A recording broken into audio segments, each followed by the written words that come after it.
Jésus, tu m'as tant aimé. Jésus, tu m'as purifié. Jésus, tu m'as tant aimé. Jésus, tu m'as purifié. Jésus, tu m'as tant aimé. Jésus, tu m'as purifié. Jésus, tu m'as tant aimé. Jésus, tu m'as purifié. Bonjour, je suis votre sœur Mélissa et voici je voulais partager mon témoignage et voilà, que le Seigneur conduise toutes choses. Moi voilà, je suis arrivée en France et je vivais ma vie. Je suis née dans une famille où on ne parlait pas beaucoup du Seigneur. Voilà, c'était pas une famille chrétienne. Il y avait un arrière-plan catholique, mais nous n'étions pas plus que ça. Une famille chrétienne, donc on n'avait pas un peu les habitudes des chrétiens, de prier, de faire toutes ces choses-là. On ne faisait pas du tout ces choses-là. Quand on allait chez ma grand-mère était une femme qui était pieuse, était catholique. Et elle faisait par rapport à sa foi, à sa religion. Mais voilà, on n'était pas une famille chrétienne. Ça fait que moi j'ai vécu dans le monde. J'ai vécu ma vie comme toutes les jeunes filles qu'on connaît. Et voilà, j'avais des petits amis à gauche, à droite. Quand je suis arrivée ici, j'étais à la fac. Ma vie, c'était de partir, je n'allais pas en cours. Et j'allais tout le temps à Paris, pour aller en boîte, pour aller en soirée, pour aller faire des sorties avec les copines à gauche, à droite. Et quand même on était sur place dans la ville où on habitait, on faisait des soirées tout le temps à tort et à travers, on faisait des soirées. Et un jour, dans une de mes soirées, je dormais chez une de mes copines. On est parti en boîte. On est parti en boîte le samedi. Et quand je reviens de la boîte, on est fatigué, tout ça, je reviens de la boîte. Je sais pas, j'ai une pensée dans mon cœur, prends ta Bible. Je prends ma Bible et j'ai encore cette pensée dans mon cœur. Mets la Bible près de toi, je prends ma Bible, je mets près de moi. Et je ne lis pas la Bible, je la mets près de moi, mais je dors et je m'endors. Et quand j'ouvre les yeux le lendemain matin, j'ai la pensée, tu iras dans une assemblée. Et je me dis, mais voilà quoi. Et voilà, je m'habille machinalement, en fait, vraiment comme si j'étais téléguidée, je vais à l'assemblée. J'arrive à l'assemblée, cette assemblée-là, je ne la connaissais pas plus que ça. Mais j'arrive là-bas et c'était une grande assemblée de la ville où j'étais. Donc c'est une assemblée, quand tu arrivais dans cette ville, tout le monde connaissait cette assemblée. C'était un peu, on va dire, entre guillemets, l'assemblée principale, voilà. Et j'arrive à l'assemblée, je m'assois et dans cette assemblée-là, il y avait 2 étages, plusieurs étages en tout cas d'ailleurs. Et moi, j'étais pas au rez-de-chaussée, j'étais dans l'étage du haut. Et la prière commence et tout ça. Et j'entends un frère qui prie à haute voix, une personne qui prie à haute voix. Et la voix, en fait, me touche. Il faut savoir que moi, je rencontre mon mari. Quand je le rencontre, je ne le connais pas spécialement. Je sais que c'est quelqu'un qui est chrétien. Et moi, je ne suis pas chrétienne. Voilà. Et je le vois plusieurs fois parce que j'avais aussi un peu un entourage de personnes qui priaient, quoi. Et moi, je n'étais pas dedans. J'avais un entourage des filles qui me parlaient du Seigneur et tout. Mais moi, je n'étais pas forcément dedans. Des filles qui étaient chrétiennes, je n'étais pas dedans. Et ça fait que, en fait, cet homme-là, il était dans cet entourage-là. Donc, 2 ans avant que réellement on se connaisse, on décide de se mettre ensemble. Je le connaissais déjà, je connaissais aussi déjà un peu son entourage. J'étais même déjà montée une fois dans sa voiture, donc voilà. Et ce jour-là, je suis à cette assemblée et j'entends un homme prier. Je baisse mes yeux pour regarder en bas et je vois que c'est lui, c'est mon mari. Enfin, à ce moment-là, ce n'était pas encore mon mari, mais je vois que c'est cet homme-là, ce frère-là. Et cette voix, le jour qu'il a prié, ce jour-là qu'il a prié, pourtant j'avais déjà entendu sa voix, m'a touchée vraiment ce jour-là. Sa voix m'a vraiment touchée en fait, je ne sais pas pourquoi. Et puis depuis ce jour-là, c'est resté dans mon cœur en fait.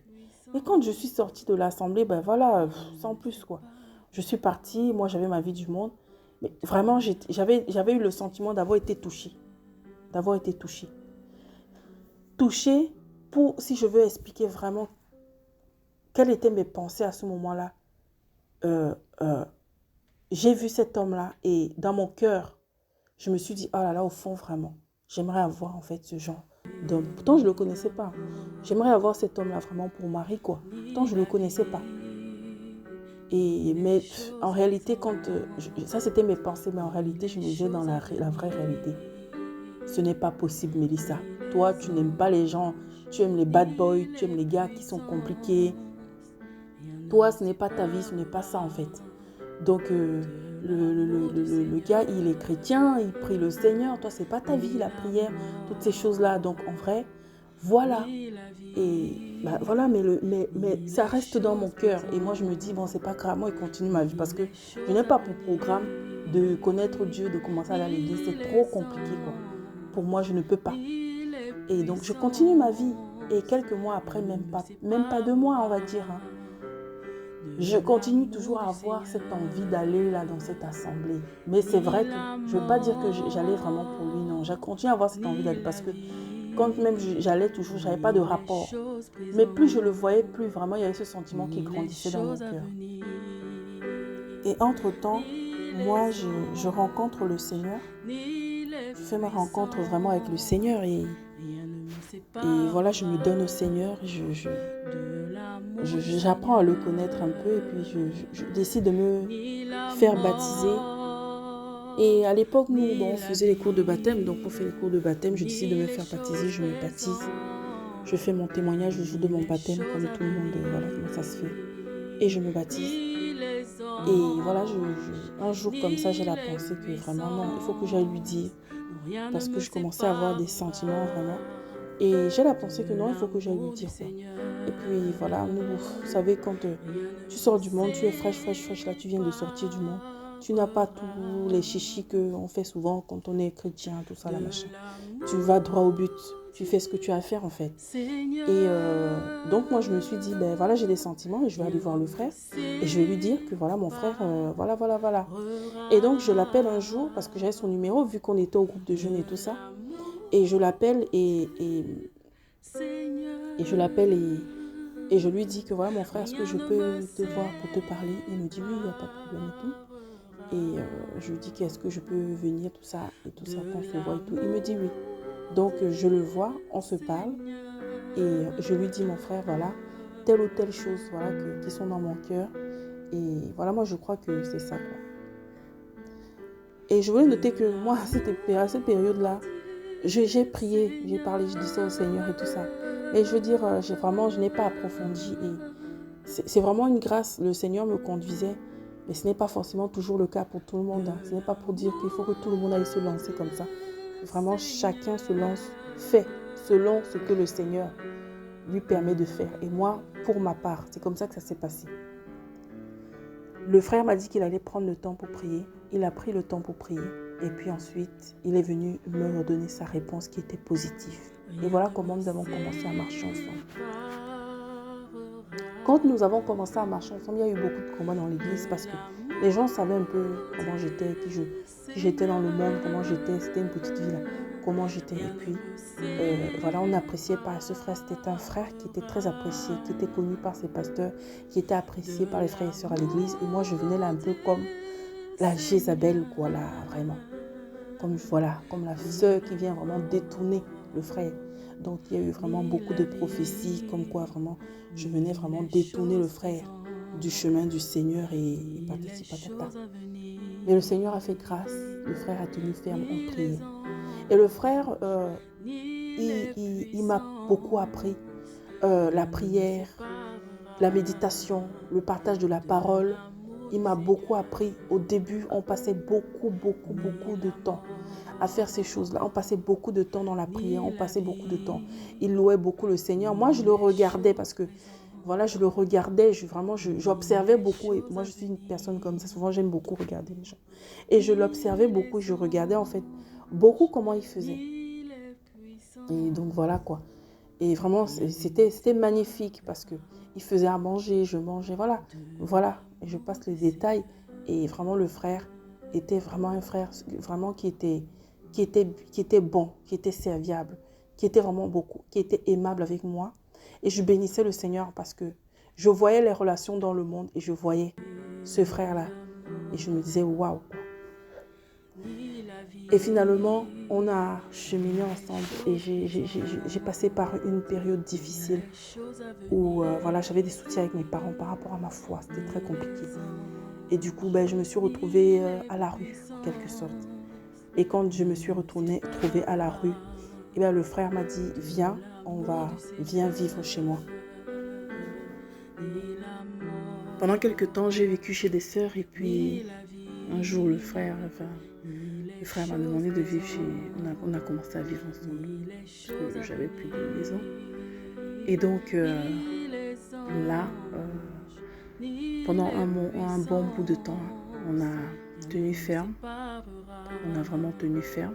Mais la parole est véritable. C'est là où la parole est véritable. C'est qu'à un moment donné, tu es avec un homme que tu aimes. Et cet homme-là t'aime. Mais vous allez finir par tomber dans le péché sexuel. Nous sommes tombés dans le péché sexuel et nous avons eu 3 enfants. Je vais passer certains détails où c'est vrai qu'après, on a eu... moi, j'ai dû déménager. J'ai eu ma maison et puis mon mari, finalement, il n'avait plus de maison. Il dormait dans la voiture en hiver où je lui ai dit non, allez, tu viens. Et c'est comme ça qu'on a cheminé. Et puis à un moment donné, on s'est retrouvés tous les deux sans papier. On était dans la même maison. Et voilà comment on a avancé. Et on s'est retrouvés sans papier juste au moment où on s'est dit non, là, il faut se marier, quoi. Il faut que ça s'arrête, il faut se marier. Et on s'est retrouvés sans papier, voilà, on a continué à cheminer comme ça jusqu'à ce que le Seigneur ouvre les portes. Et ça sera, par la grâce du Seigneur, l'occasion de faire un autre témoignage, parce que le témoignage de la période où on n'a pas eu des papiers, vraiment, c'est vraiment autre chose que le Seigneur a fait dans nos vies, quoi. Autre chose que le Seigneur nous a enseigné, autre chose que le Seigneur, voilà, nous a montré, voilà. Et donc, voilà, après, moi, j'ai pu avoir mes papiers par la grâce du Seigneur. Et j'ai pu avoir mes papiers au bout de 2 ans et demi, 3 ans. Et à la préfecture, ils nous ont dit, mariez-vous. Mariez-vous. Mais mon mari n'avait pas de papier. Et la dame, elle nous a dit, ok, je fais un effort, je vous donne quelque chose. Et vous le faites. Et c'est comme ça que nous nous sommes mariés par la grâce du Seigneur. Nous sommes mariés. Il n'y avait pratiquement pas grand monde. C'était quelques personnes de l'assemblée. Et puis voilà, on s'est mariés comme ça, vraiment dans la joie. Et voilà, le Seigneur a continué. On a continué à cheminer tout ça là. Et nous nous sommes mariés 2 ans après le mariage. On s'est retrouvés dans des problèmes. Les problèmes que beaucoup de personnes rencontrent dans leur mariage, je dirais. Des problèmes qui sont gérables par le Seigneur. Des problèmes qui sont gérables lorsque tu as une intimité ferme avec le Seigneur quand tu es assise dans la parole. Mais je pense que aussi du fait qu'on avait eu cette vie-là compliquée pendant ces années avant, les problèmes de papier, les problèmes avec les enfants, les problèmes par rapport aux assemblées où on priait, voilà, des difficultés où voilà, des problèmes vraiment, on avait traversé beaucoup d'épreuves avant qu'on ne se marie. Et même quand on s'est marié, on a encore eu quelques mois vraiment où c'était compliqué. Ça fait que le couple n'a pas tenu. Ça n'allait pas. Et dans les assemblées où on nous faisait voir des conseillers conjugaux chrétiens. À cette époque-là, on partait les voir. On avait des suivis par les pasteurs, tout ça. Mais ça n'allait toujours pas. Jusqu'au jour où je décide de quitter parce que je n'aimais plus mon mari. Je n'aimais plus mon mari. Voilà, je trouvais qu'il ne m'apportait pas ce à quoi je m'attendais. Moi, je voulais que voilà, ça soit comme ci, comme ça. Vous savez, tous les désirs que nous, les femmes, on peut avoir, qu'on peut attendre d'un homme, d'un être humain, que l'être humain ne peut pas nous donner. Et qu'en réalité, pourquoi tu n'es pas heureuse? C'est parce que tu n'es pas affermie dans le Seigneur. Pourquoi tu n'es pas heureuse? C'est parce que tu as quitté la présence du Seigneur. En réalité, aujourd'hui, je comprends que pourquoi je n'étais pas heureuse. Parce que mon mari n'était pas bâti par le Seigneur. Et comment mon mari n'était pas bâti par le Seigneur? C'est que moi-même, je n'étais pas dans la présence du Seigneur. Moi-même, je n'avais pas persévéré dans la foi. Moi-même, je n'avais pas une vie de prière. Je n'avais pas une vie de méditation. Toutes ces choses-là n'étaient pas en moi. Donc, l'édifice que le Seigneur avait commencé, les choses que le Seigneur avait commencé à faire en moi, je ne m'étais pas disposée pour que le Seigneur continue ce travail. Ça fait que, ben voilà, c'était un fiasco. Et je décide donc de quitter mon mari. Nous avions à cette époque 3 enfants. Je quitte mon mari. Et l'aîné avait 6 ans. Et la dernière avait 3 ans. 2 ans. On va dire 2 ans et demi à peu près. Et vous savez, une relation, ça s'entretient. Ça s'entretient vraiment. Tu te lances dans le mariage. Vous vous aimez. Mais il ne suffit pas de s'aimer. Et il y a un entretien. Il y a un entretien. Quand tu achètes quelque chose, il faut que tu l'entretiennes pour qu'il puisse garder son éclat, pour qu'il puisse être comme au premier jour, à peu près. En tout cas, tu fais un effort pour que voilà, la chose puisse être fonctionnelle. Et le problème, c'est que nous sommes rentrés dans le mariage sans savoir toutes ces choses, sans avoir appris toutes ces choses, en pensant, comme beaucoup pensent aussi aujourd'hui, que le mariage, c'est juste l'amour. L'amour, c'est déjà une bonne chose. C'est une grande chose, c'est une bonne partie. Mais il y a beaucoup de choses qui s'apprennent, qui doivent s'apprendre avant d'entrer dans le mariage. Des choses qui s'apprennent dans le mariage aussi. C'est vrai qu'on ne peut pas tout apprendre avant. Mais ces choses-là, nous ne les avions pas. Pour nous, ça ne va pas, on se sépare. Pour nous, c'est compliqué, on se sépare.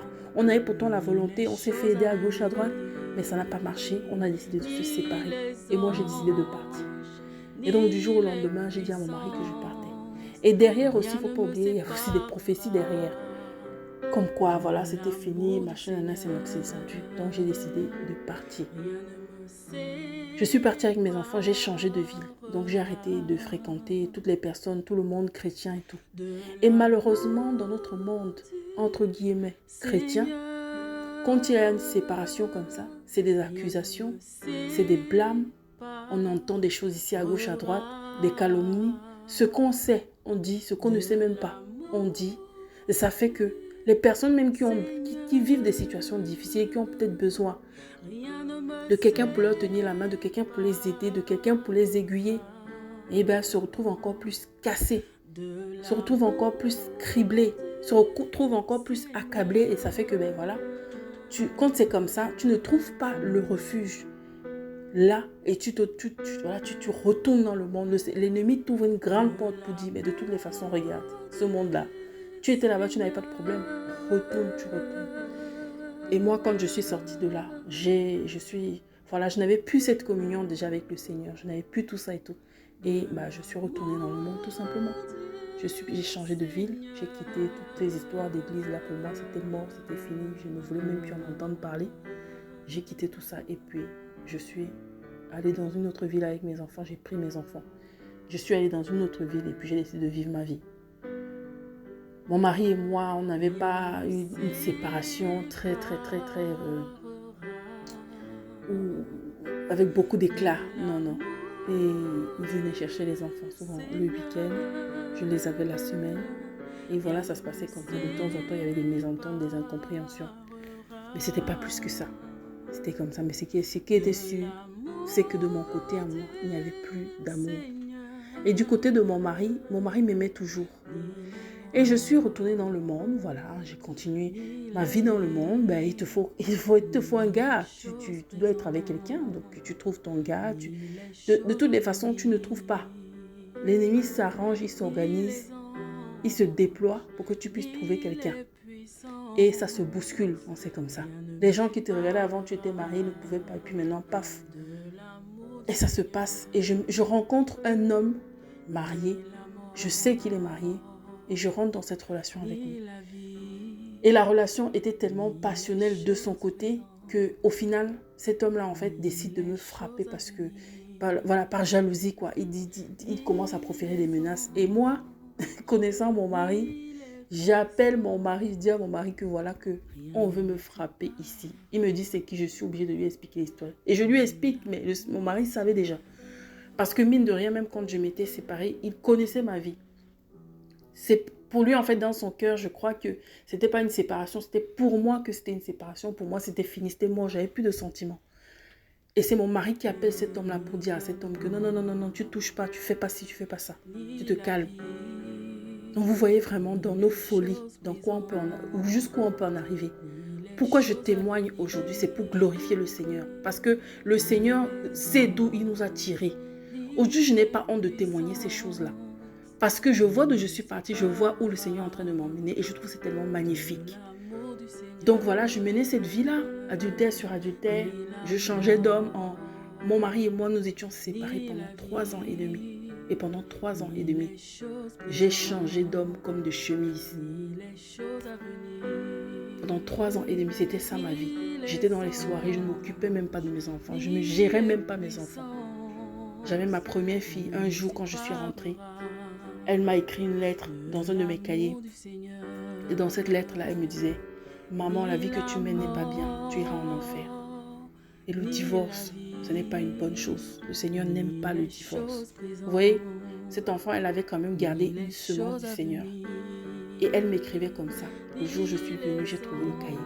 Et j'ai dit « Mais c'est pas possible. Les enfants de cette génération sont impolis, quoi. » J'ai regardé ça, ça m'a tellement mis en colère. Je me suis dit, mais l'enfant est impoli, c'est pas possible. Ça m'a irrité directement quand j'ai vu ça. Parce que le Seigneur était en train de me parler au travers d'elle. Et quand elle écrivait comme ça, elle était en train d'écrire sa souffrance. Elle était en train d'écrire sa souffrance. Mais moi, je ne voyais pas. Parce que j'étais aveuglée, j'étais retournée à ma vie de péché. Alors j'étais aveuglée aux choses qui paraissent claires, qui sont claires à quelqu'un qui a une relation avec le Seigneur. Quand tu n'as pas de relation avec le Seigneur, quand tu n'as plus cette relation avec le Seigneur, que tu le veuilles ou non, que tu le crois ou non, les choses ne sont plus claires. Les choses qui vont sauter aux yeux de quelqu'un qui est dans l'intimité ne sont pas claires pour toi en fait. Tu les perçois d'une autre manière. Tu les reçois d'une autre manière. Au lieu de recevoir cette lettre comme une lettre d'amour, comme une lettre où voilà une enfant qui voit ses parents se séparer, se diviser, comme une enfant qui souffre. Je ne voyais pas ça comme ça. Je voyais que c'était une enfant impolie. Je me disais, mais c'est pas possible, les enfants de la France, quoi. Et ça m'a mis en colère. Ça m'a mis en colère. Et je n'ai même pas osé parler de ça avec ma fille parce que je me suis dit, elle va encore me sortir ça. Je n'ai même pas envie d'entendre ça. Je ne suis même pas dans ça. Ce n'est même pas mon problème là où je suis. Et voilà, là où j'étais. J'ai mené cette vie. Je fumais, je buvais. Je fumais, j'étais devenue, voilà. Avant, quand je rencontre mon mari, je fumais. Avant que je ne sois chrétienne, je fumais. Mais quand je suis retournée dans le monde, ce que je faisais avant, j'ai fait ça fois 10. J'ai fait ça fois 100. J'ai fait ça fois 100. Il y a des choses que j'ai fait. Des fois, tu restes comme ça, tu te dis, waouh. Et le Seigneur était là, le Père te voyait. Tu sortais avec des gens doublement, triplement possédés. Je passe les détails parce que quand aujourd'hui nous sommes dans le Seigneur, on voit ce qui se passait. On se dit, mais c'est pas possible. Alors quand le Seigneur dit que cette maison qui a été lavée, nettoyée, si jamais elle n'est pas habitée par le Saint-Esprit, l'Esprit de Dieu, s'il n'y a pas la vie de Dieu, eh bien les démons vont venir 7 fois plus. C'est vrai, c'est véritable, parce que je l'ai vécu. Je l'ai vécu. Et malgré tout, à un moment donné, j'ai eu un regain je ne sais pas si on peut appeler un regain d'amour du Seigneur ou quoi. Mais aujourd'hui, je comprends que je ne sais pas si c'est l'ennemi qui m'envoyait ou posséder d'autres personnes dans les assemblées. J'ai eu un regain. J'ai fait une assemblée, une grande assemblée qui est très connue et je ne citerai pas le nom. Et je suis allée là-bas et j'étais leader de louange. Et les amis, quand je leadais la louange, les gens trouvaient que c'était bien, c'était magnifique et qu'il y avait la présence du Seigneur. Mais j'étais dans le péché. Mais j'étais proprement dans le péché. Donc, beaucoup de personnes, parfois, qui vont leader la louange et tout, ils savent, ils connaissent leur vie de péché. Mais j'étais dedans. J'étais dedans. Quand on priait, je priais. Quand on louait, je louais. Quand on disait Amen, je disais Amen. Quand on disait réunion par-ci, réunion ceci, machin. Je m'occupais de l'intercession. Donc, pour dire, tout ce qu'on faisait là dans les assemblées, je faisais ça tout en étant dans le péché. Je voyais même d'autres personnes de l'assemblée qui étaient même des anciens. On se voyait en boîte et qui me draguaient et qui eux aussi étaient mariés. Donc, c'est cette vie-là, en fait, dans laquelle on était. J'ai commencé, j'ai quitté l'autre personne qui était mariée. Là, je me suis mis avec un autre homme qui était marié. Ça se passait super bien. Je me sentais aimée. Je me suis dit, waouh, là, c'est bon, je suis arrivée. Et quand les problèmes ont commencé, un jour, je me suis assise dans ma chambre. J'étais fatiguée, j'étais chargée. Mais ça faisait quelques mois que j'entendais quand j'allais me coucher une voix qui m'appelait. Et comme j'avais connu le Seigneur avant, je me disais ça, c'est la voix du Seigneur. Et en même temps, un autre cœur me disait, ça c'est la voix. Tu sais, quand tu es au pays là, on dit souvent que quand une voix t'appelle comme ça, c'est le sorcier qui t'appelle. Ne réponds pas. Mais tout le temps, quand j'étais couchée sur mon lit, j'entendais cette voix qui m'appelait au milieu de la nuit. Mélissa. Et après, il y avait un silence. Et plus le temps passait, plus cette voix m'appelait.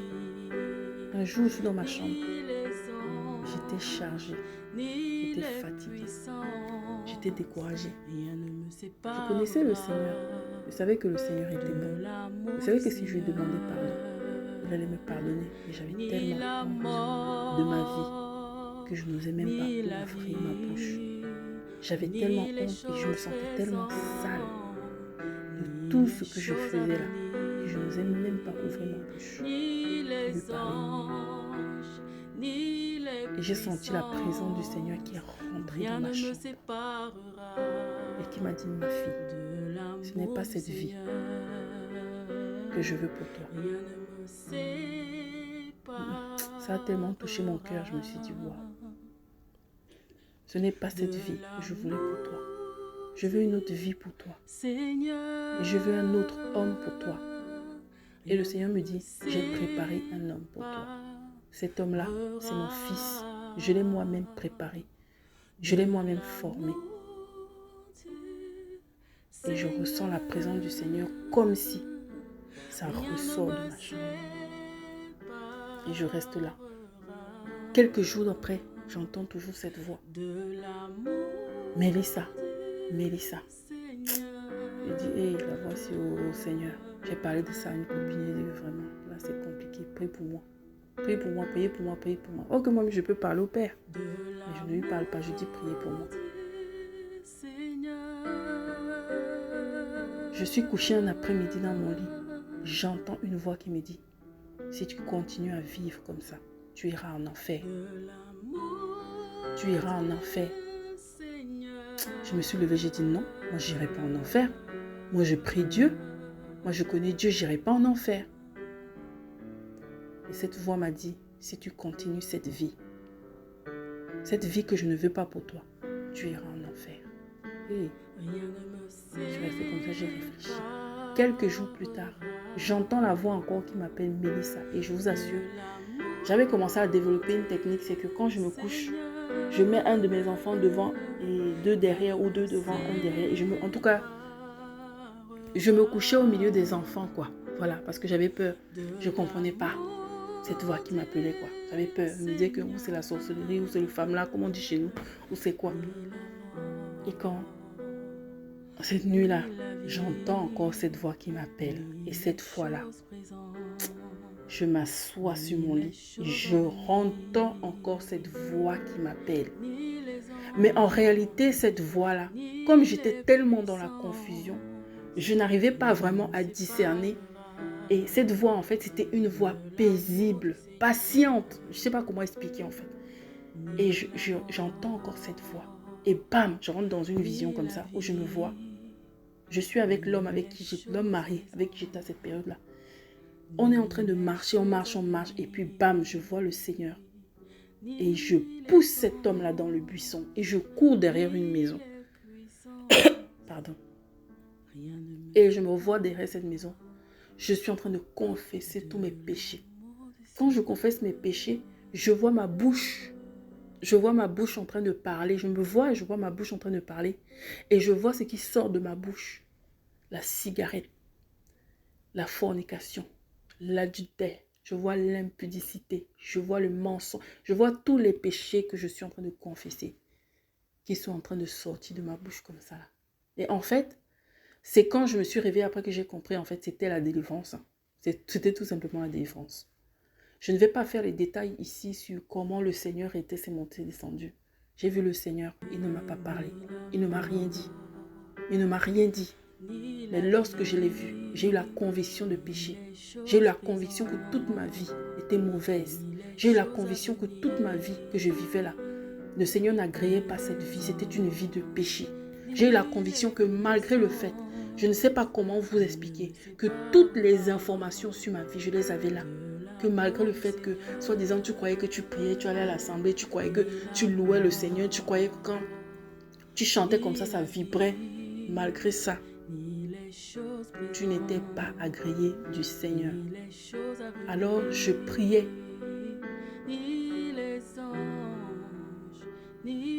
Mais dans ma vie, je n'adorais pas le Seigneur parce que j'avais une vie de péché. Je louais le Seigneur. J'étais leader de louange. Je dirigeais la prière. Mais j'avais une vie de péché. On était parmi les gens qui étaient un peu proches du pasteur là. Mais j'avais une vie de péché. On était parmi les gens qui servaient dans les assemblées. Mais j'avais une vie de péché. Et ça, tout ce que je pouvais faire là, ne pouvait pas me rendre agréable au Seigneur. Tant que j'avais cette vie de péché. Et je suis sortie de là. De cette vision-là. Quand je suis sortie de là, que je me suis levée le matin, j'étais devenue une autre Mélissa. La nouvelle Mélissa. La nouvelle Mélissa que certains connaissent aujourd'hui. La Mélissa qui ne fumait plus. Le goût de la cigarette m'avait quitté. Le goût de l'alcool m'avait quitté. Le goût de l'adultère m'avait quitté. Cet homme-là, j'étais encore en relation avec lui quand le Seigneur est entré dans ma chambre. Le Seigneur est entré dans ma chambre, j'étais en plein adultère. Je n'avais pas encore dit à cet homme, non, c'est fini, ma chasse est descendue. Mais pour moi, c'était fini. C'était fini. C'était passé. C'est comme on m'avait enlevé un vêtement, on m'avait enlevé un manteau, on avait enlevé quelque chose sur moi que j'avais jeté. Je n'avais plus ça. J'étais quelqu'un d'autre. Et voilà, j'ai décidé d'avancer. J'avais maintenant pris un vêtement de paix. Mon vêtement était léger. C'était le jour du Seigneur. Mon vêtement était doux. J'étais à l'aise. Je passais mes journées comme ça. Je dévorais la parole. Je passais mes journées, j'étais dans la présence du Seigneur. Je passais mes journées, j'attendais le retour du Seigneur. Et par contre là, je pouvais m'asseoir comme ça à longueur de journée. J'attends que le Seigneur revienne. Je dis, Seigneur, je t'attends ou je t'attends. Je rencontrais qui que ce soit, je parlais du Seigneur. J'étais amoureuse de lui. Je suis devenue une amoureuse du Seigneur. Je me suis rendu compte que, parfois je restais comme je dis que Seigneur, une dizaine d'années dans les assemblées, je ne te connaissais pas. Je ne te connaissais pas, Seigneur, je ne te connaissais pas. Toi, tu me connaissais, mais pas moi. Un jour, mon mari avait pris les enfants. Mon mari avait pris cette période-là. Mon mari avait pris les enfants le week-end. Et le dimanche, il ramène les enfants. Il décide de les ramener. Il ramène les enfants. Il a ramené les enfants ce jour-là.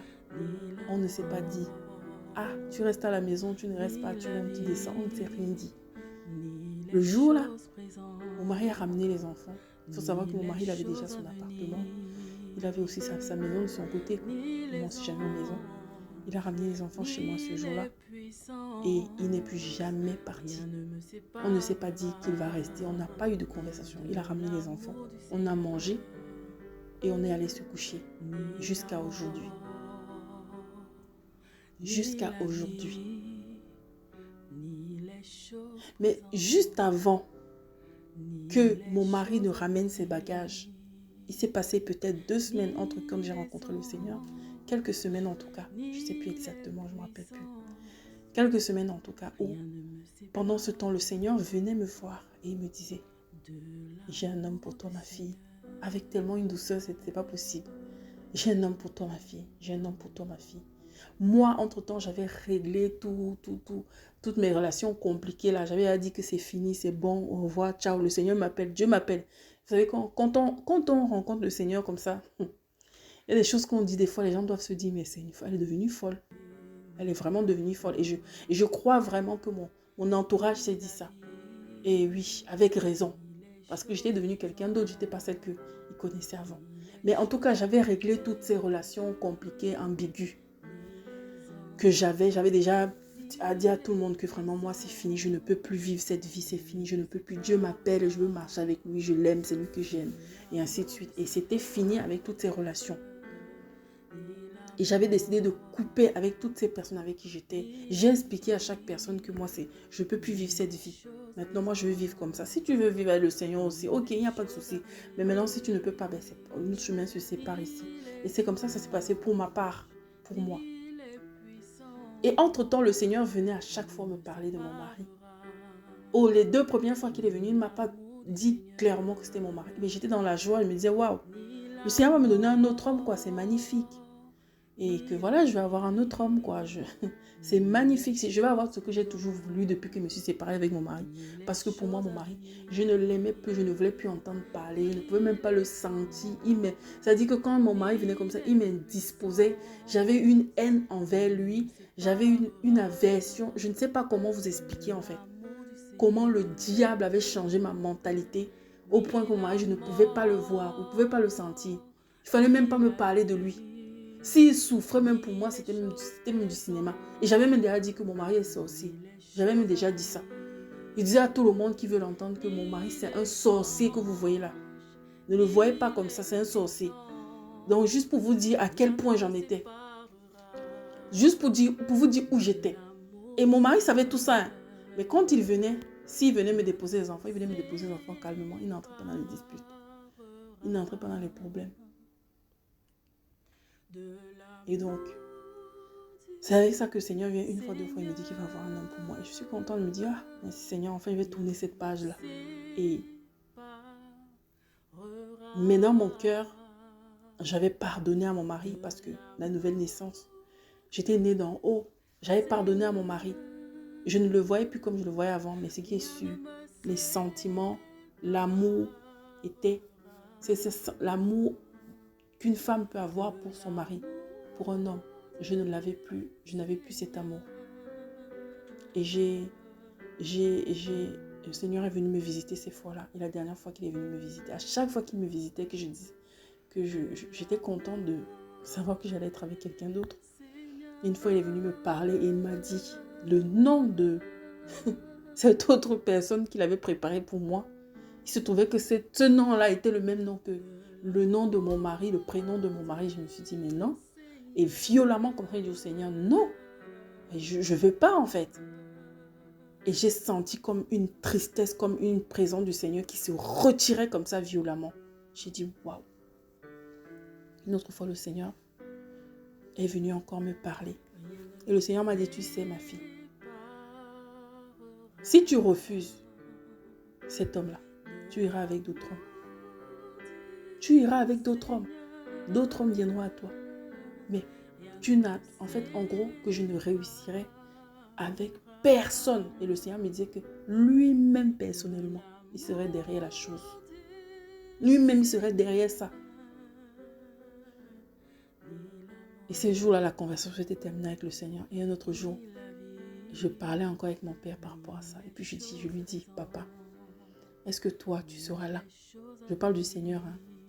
Est-ce que tu seras là? Si c'est que je me remets avec mes frères, est-ce que tu seras là? Est-ce que toi, tu seras là? Il me dit, oui, je serai là. J'ai réfléchi, je réfléchis. Je lui dis que, ah, mais si tu seras là alors, mais moi, je vais alors rester là. Et je lui dis, papa, tu sais que je ne l'aime plus. Il me dit, oui, je sais. Il dit que ok, tu seras là. Il me dit oui, je serai là. Je lui dis que ok, ben, c'est bon, alors j'accepte. Et ce jour-là, j'ai accepté de me remettre avec mon mari. Et voilà, j'ai senti la joie du Seigneur, la paix du Seigneur. Vous savez, le Seigneur, il est bon. Enfin, je ne sais pas en fait. Le Seigneur, vraiment, je ne sais pas quoi dire. Il est bon en fait. Aujourd'hui, je parle de ça, ça remonte à 7 ans, 8 ans. Mais c'est tellement des beaux souvenirs. De l'amour, de la patience, de la compassion du Seigneur. Le Seigneur était compatissant, il connaissait mon état. Que si ce n'est pas lui qui m'aidait, je ne pouvais pas. Alors j'ai passé du temps avec le Seigneur et tout et tout. Puis un jour, quand mon mari vient ramener les enfants, c'est comme ça que mon mari reste du jour au lendemain, sans qu'on ne se dise rien. Sans qu'on ne se dise rien. Il reste. Et quand mon mari reste, on commence à cheminer ensemble. On reprend. On ne sait même pas dire on reprend, quoi. Non, on reprend. Et moi, au début, j'avais pas d'amour, j'avais rien. Et quand je reste avec cet homme, j'ai l'impression que je suis avec un nouvel homme. Quelque chose de nouveau. Je vois que le Seigneur a pris cet homme-là. Il a le même visage, il a la même tête, il a la même taille, il a la même corpulence. Mais quelque chose s'est passé. C'est comme si le Seigneur a travaillé cet homme pendant que je n'étais pas avec lui. Mais je ne le voyais pas. Et là, je le regarde jour après jour, je le vois parler. Et je le vois vivre. Et je vois que c'est quelqu'un d'autre. C'est une nouvelle créature. Ah, je me suis donc dit, waouh, je suis tombée amoureuse de cette nouvelle créature. Je suis tombée amoureuse de cette créature que le Seigneur a faite. C'est pourquoi j'ai envie de nous dire, les sœurs, tu tombes amoureuse de quoi? Tu tombes amoureuse de qui? Parce que moi, derrière l'amour que j'avais pour le Seigneur, pour cet homme, en réalité, c'était l'amour du Seigneur. Je ne suis pas mise avec mon mari d'abord à cause de lui. Et moi, c'est ça, c'était mon cas. Mais je me suis mise à cause du Seigneur. Parce que le Seigneur était là. J'ai demandé au Seigneur, est-ce que toi tu seras là? Parce que j'aimais tellement la présence du Seigneur. J'aime toujours. Mais là, au début, là, vraiment, c'est quelque chose que je découvrais, quoi. Tu seras là. Et ça sera toujours comme ça entre nous. Le Seigneur m'a dit oui. J'ai dit, ah, mais si c'est ça. Même si c'est que je pars où? Même si c'est que tu me mets où? Même si c'est que tu m'envoies n'importe où. Mais si c'est que tu es là, allons. Allons-y alors. Ça veut dire que ça va aller. Ce qui me rassurait, c'était la présence du Seigneur. Et ce n'est pas l'amour de mon mari qui m'a ramené dans mon mariage. Je ne dis pas que quand on se marie, quand on rencontre quelqu'un, quand on se fiance, il ne faut pas aimer. Je dis dans mon cas là, où c'était déjà cassé, où nous étions encore mariés et que moi je ne pouvais pas divorcer. Parce que le Seigneur m'avait bien fait comprendre que ce n'était pas sa volonté. Il fallait reprendre. Mais à ce moment-là, je n'ai pas repris avec mon mari parce que je l'aimais, j'ai repris parce que j'aimais le Seigneur. Et parce que c'est ce que le Seigneur voulait de moi. J'ai repris parce que je voulais obéir au Seigneur. Parce que je savais que c'est ce que le Seigneur attendait de moi. Voilà pourquoi je me suis remise avec mon mari. Et le Seigneur étant fidèle, j'ai vu l'œuvre que le Seigneur a fait dans le cœur de mon mari. Et le Seigneur a remis l'amour dans mon cœur pour cet homme. J'ai recommencé à l'aimer. À l'aimer. On a commencé à avoir une nouvelle relation. C'est comme si on ne se connaissait pas avant. On s'était rencontrés avant. On avait les mêmes noms, tout. Mais on était nouveaux. Nos enfants étaient nouveaux. Nos enfants étaient nouveaux. Nos enfants commençaient à aimer le Seigneur d'une manière terrible. On a commencé à prier ensemble à la maison des choses qu'on ne connaissait pas avant quand on était dans les assemblées. On priait ensemble à la maison, on faisait tout ensemble. Et c'était magnifique. C'était magnifique. Aujourd'hui, nous sommes encore là. Je suis toujours avec mon mari. Alors, ce n'est pas facile tous les jours. Il y a des hauts et des bas. Mais dans ces bas, le Seigneur nous apprend. Dans ces hauts, on glorifie le Seigneur. Dans les épreuves, le Seigneur nous enseigne. Le Seigneur a mis à côté de moi quelqu'un pour me former, pour me façonner. Et quand il me forme et qu'il me façonne, ce n'est pas facile. Ce n'est pas aisé, ça ne fait pas du bien. Mais au final, c'est pour mon bien. Au final, ça concourt à mon bien. Au final, c'est pour que je puisse grandir. Et je grandis aux côtés de cet homme que j'avais renié, que j'avais traité de tout, que j'avais insulté. Pourquoi? Parce que je n'étais plus dans la présence du Seigneur. Je regardais les choses avec les lunettes du diable. Et aujourd'hui, dans le Seigneur, quand je vois ça, quand je vois mon mari, je vois la relation que nous avons aujourd'hui, nous sommes des amis. Nous sommes des amis avec mon mari. Voilà, je ne sais pas comment dire, c'est mon mari, c'est mon ami. Les choses que on ne faisait pas avant, on a décidé d'entretenir ce que le Seigneur nous a donné. Aujourd'hui, nous nous voyons comme des personnes qui ont été repêchées. On a été sauvés. C'est comme on se noyait. Quelqu'un nous a repêchés alors que personne ne pouvait nous repêcher. Beaucoup de pasteurs ont essayé de reconstruire, de nous mettre ensemble. Beaucoup de personnes ont prié. Mais après, le Seigneur m'a dit, je ne voulais pas donner la gloire à quelqu'un. À moi la gloire. Le Seigneur a voulu pour lui la gloire. Et aujourd'hui, nous nous voyons comme des personnes qui ont été ressuscitées, vraiment. Là où nous étions morts à nos vies de prière et tout ça. Alors, voilà comment nous nous voyons aujourd'hui. Et nous voyons cette base-là que le Seigneur a fait. Et nous voulons, sur le fondement, bâtir cet édifice du mariage que le Seigneur nous a donné. Donc voilà mon témoignage quand je me suis remise avec mon mari. Un jour, je dormais la nuit et j'entends une voix qui me dit « Nathan ». Et je me réveille, j'entends encore « Nathan ». Et je regarde. Et le Seigneur me dit « Parce que Dieu a donné ». Et c'est comme ça que j'ai eu mon fils. Et ensuite, j'ai eu ma fille. Quand nous nous sommes remis ensemble, nous avions 3 enfants. Aujourd'hui, nous avons 5 enfants par la grâce du Seigneur. Le mariage n'est pas facile. La vie de parents n'est pas facile. En gros, la vie avec le Seigneur n'est pas facile. Mais c'est possible. C'est possible de marcher avec le Seigneur. C'est possible de passer par des épreuves, de se relever. Aujourd'hui, je ne pense plus au divorce. Pas parce que il n'y a pas des situations qui peuvent nous pousser au divorce, non. Mais parce que ce n'est pas la volonté du Seigneur. Aujourd'hui, quand je regarde mon mariage, ma relation avec le Seigneur, ma relation avec mon mari, pardon, est basée, est fondée sur ma relation avec le Seigneur. Si je n'ai pas une bonne relation avec le Seigneur, si je n'ai pas une bonne intimité avec le Seigneur, si je n'ai pas une vie de prière et de méditation, je ne sais pas à quoi, en fait, je vais être utile dans mon mariage et utile avec mes enfants, auprès de mes enfants. Si je n'ai pas cette base-là, je ne serai pas à ma place, en fait. Mon mari et moi n'aurons pas une bonne relation. Et vice-versa, pour lui aussi, c'est pareil. Donc aujourd'hui, lorsque j'obéis à mon mari, j'obéis d'abord au Seigneur.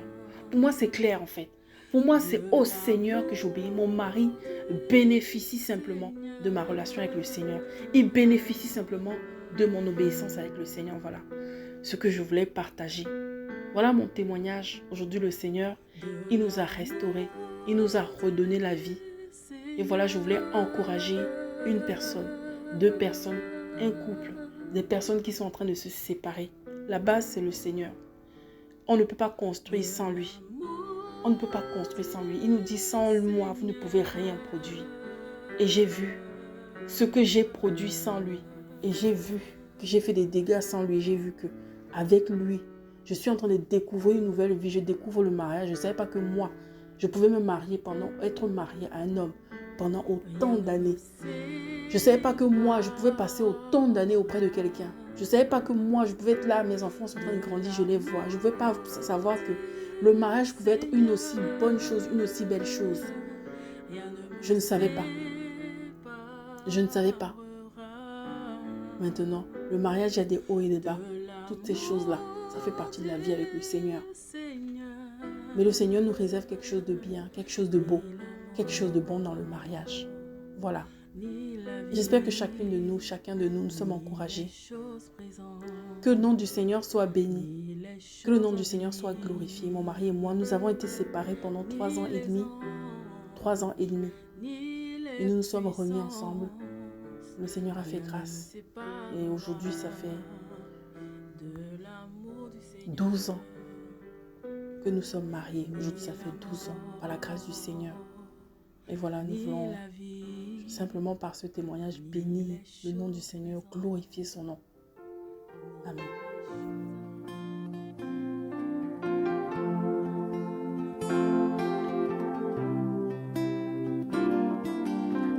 Jésus, je viens devant toi, mon Dieu, mon Père.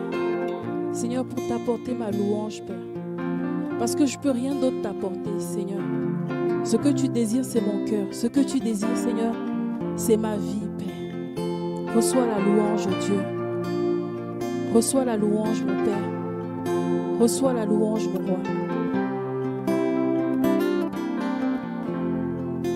Je suis venu pour t'adorer, mon sacrifice, c'est ma vie. Je sais que tu es saint, que tu ne reçois pas quelque chose de souillé. Je sais que tu es saint, que tu ne reçois pas quelque chose de souillé. Je suis venu pour t'adorer, mon sacrifice, c'est ma vie. Je sais que tu es saint, que tu ne reçois pas quelque chose de souillé. Jésus, je sais que tu es saint, que tu ne reçois pas quelque chose de souillé. Papa, je sais que tu es saint, que tu ne reçois pas quelque chose de souillé. Voilà ce que je t'apporte, c'est ma vie transformée, touchée par ta grâce, par ta main puissante. Ce que je t'apporte, c'est ma vie transformée, touchée par ta grâce, par ta main puissante. Voilà ce que je t'apporte, c'est ma vie transformée, touchée par ta grâce, par ta main puissante. Ce que je t'apporte, c'est ma vie transformée, touchée par ta grâce, ta main puissante, ta main puissante, ta main puissante, ta main puissante.